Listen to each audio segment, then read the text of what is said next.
Okay, so I was recently traveling to Denmark, and I met someone who was part Danish and part Greenlandian, and as luck would have it, we met like a day before I was heading home. And I actually saw her for the first time while she was doing something like this. She was rapping, but kind of similar. And after her performance, I asked her, like, how'd you muster it up? You did so good. And she said something, I'll paraphrase here, something to the tune of, by facing down my greatest fears, I meet my deepest desires. And so here I'll do the same thing in her honor. And the poem is named after her. It's called Naduke. There was nowhere to be but there, no way to be but intensely so. My only day with Naduke. She wore some purple, some leather, some denim. I wore black shoes, socks, pants, and glasses. The ducks wore brilliant patterns, though only for those who paid in patience.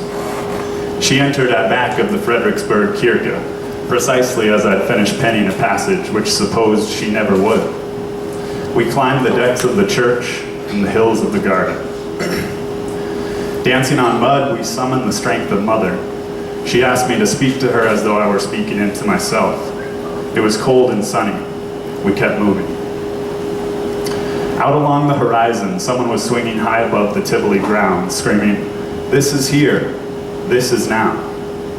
Her eyes orient in the sun, I felt compelled to take her hand in mine, but I stopped shy. We airbrushed memories of flowers and statues, of prickly tree circles and shipping containers.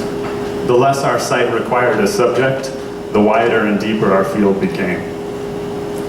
"The world is a drug," she said. I nodded.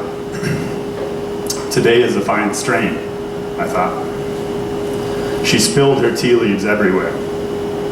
Coloring feathers and cheerful skull, I showed her a sad song and our smiles lingered, speaking their silences.